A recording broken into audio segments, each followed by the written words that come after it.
नमस्कार दोस्तों, मैं डॉक्टर बीके चौरसिया आपका स्वागत करता हूं। दोस्तों, बहुत सारे ऐसे पेशेंट्स होते हैं जिन्हें सही इलाज की ज़रूरत होती है, मगर वो कंफ्यूज होते हैं। उन्हें इलाज का पता भी हो तो भी वो इधर उधर ट्राई करते हैं, कोई आसान या चमत्कारी इलाज ढूंढते हैं और कई बार इस चक्कर में वो कहीं ज़्यादा देर कर देते हैं। कई पेशेंट ज़िंदगी से हाथ धो बैठते हैं और कई पेशेंट अपनी स्थिति को क्रिटिकल कर लेते हैं। हम ऐसे पेशेंट्स की बात करेंगे जिनका नाम है राबिया बेगम। राबिया बेगम यूपी के बदायूं की निवासिनी है और 2.5 साल पहले ही इन्हें किडनी की दिक्कत का पता चला।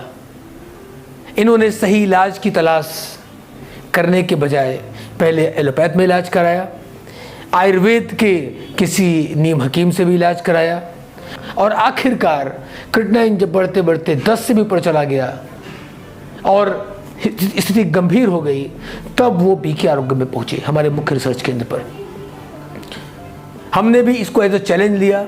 10 क्रिटिनाइन तक हम कोशिश करते हैं कि डायलिसिस न करवाएं, वहीं पे रोक के क्रिटिनाइन को बैक करें। हमारी टीम ने डिसाइड किया कि हम इन्हें एडमिट प्रोसीजर में लेंगे। आरोग्य धाम, जो कि इंडिया का एकमात्र किडनी रिसर्च और डायबिटीज रिसर्च संस्थान है, इस पे हमने इनको एडमिट किया और इनका ट्रीटमेंट शुरू किया। क्या हुआ इनके साथ, आइए देखते हैं। बदायूं की रहने वाली राबिया को 2.5 साल पहले ही मालूम चल गया था कि वो किडनी की पेशेंट हैं। पहली बार वो 2.5 किडनी लेवल उनका हुआ, लेकिन फिर वो ठीक हो सकी या नहीं, आइए हम उनसे ही जानते हैं। मैं मशकूर हुसैन मेरा नाम, पेशेंट का नाम राबिया बेगम, as 32 years, district Badaun Uttar Pradesh के रहने वाले हैं। हमको लगभग 2.5 साल पहले एकदम पेट में दर्द हुआ, जिस वजह से हमने अल्ट्रासाउंड कराया तो उसमें ये पता चला कि आपकी किडनी में प्रॉब्लम हो रही है। उस टाइम हमारा क्रिएटिनाइन लेवल 4.2 पे था। उसके बाद हमने बरेली में एलोपैथी ट्रीटमेंट लिया। एलोपैथी ट्रीटमेंट लेते रहे काफ़ी टाइम तक और बहुत सी जगह गए, जयपुर भी गए दिखाने। जयपुर के अलावा होम्योपैथी में भी कानपुर में भी दिखाया हमने। कई जगह ट्रीटमेंट लिया लेकिन कोई रिज़ल्ट नहीं आया सही। उसके बाद अचानक 1.5 साल बाद पेट में दर्द फिर हुआ और इतना दर्द हुआ कि हमें एलोपैथी ट्रीटमेंट लेने जाना पड़ा।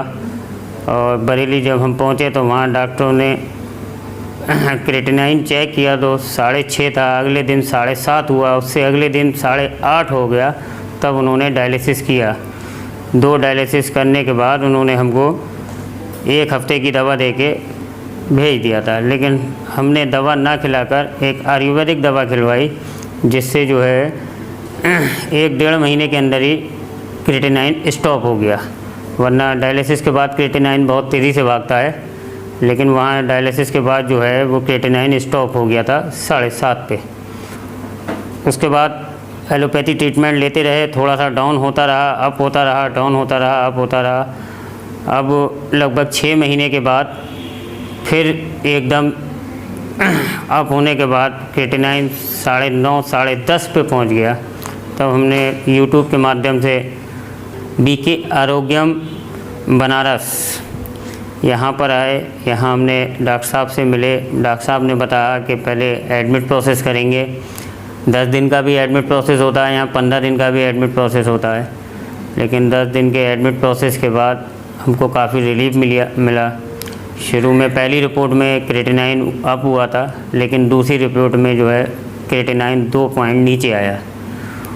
और तीसरी रिपोर्ट जब कराई डॉक्टर साहब ने तो उसमें यूरिया जो 245 पहुंच गया था 130 पे आ गया और क्रिएटिनाइन लेवल 8.4 समथिंग पे रुका गया।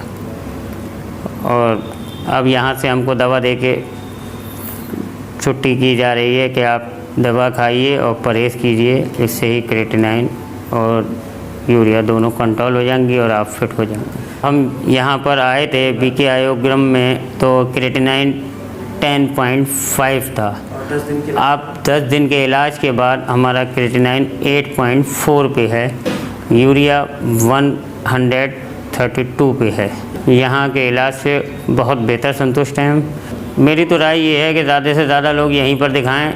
यहाँ का इलाज एडमिट प्रोसेस बहुत अच्छा है, स्टाफ भी बहुत अच्छा है, बहुत अच्छी तरीके से डील करते हैं सभी लोग बढ़िया हैं यहाँ पे।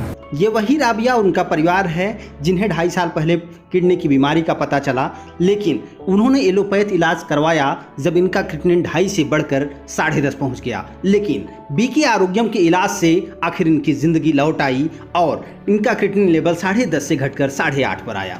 दोस्तों, एलोपैथ से तो मैं कोई आशा ही नहीं करता हूँ, वहाँ तो कुछ है ही नहीं।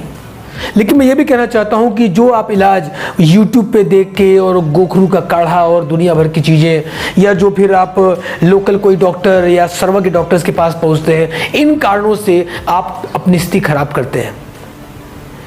आज 2-3 कठिनाई से शुरुआत के बाद कोई अगर 10 तक पहुँच रहा है या डायलिसिस ट्रांसप्लांट कंडीशन पहुँच रहा है, इसमें दोस्त आपका भी है। आपको पता है बीके आरोग्यम के बारे में, फिर भी आप कंफ्यूज हो, इस कारण से आप भुगत रहे हो, आप परेशान हो। ये मैसेज मैं देना चाहता हूं उन सभी लोगों को जो अभी तक किसी चमत्कार का वेट कर रहे हैं। कोई चमत्कार नहीं है। आयुर्वेद एक साइंस है और आरोग्यम ने पिछले 20 सालों में हजारों लाखों लोगों को एक नॉर्मल जिंदगी देके इस साइंस को प्रूव किया है। किडनी फेलियर से लड़ा जा सकता है और जीता भी जा सकता है, और राबिया बेगम इसका एग्जाम्पल है। दोस्तों, मैं सिर्फ इतना कहना चाहूँगा, आप या आपके फैमिली में आसपास में किसी को भी किडनी से रिलेटेड कोई दिक्कत है, या वो सभी लोग जो आरोग्य के बारे में जानते हैं मगर कंफ्यूज हैं, सोच रहे हैं, वेट कर रहे हैं कि स्थिति क्रिटिकल हो या स्थिति जानलेवा हो जाए, प्लीज़ अपनी ज़िंदगी से खिलवाड़ मत करिए। जितना जल्दी पॉसिबल हो सही इलाज शुरू करिए, ताकि आप भी इनकी तरह एक स्वस्थ और नॉर्मल ज़िंदगी की ओर जा सके। कोई प्रश्न है तुरंत नीचे दिए गए नंबर पर कॉन्टैक्ट करें, हमारे एक्सपर्ट्स आपको मदद करेंगे। हमारे कमेंट बॉक्स में भी आप अपनी जानकारी के लिए पूछ सकते हैं, हमारे एक्सपर्ट आपको आंसर करेंगे। आइए हमसे बात करिए और नॉर्मल जिंदगी की ओर अपना कदम बढ़ाइए। नमस्कार, धन्यवाद।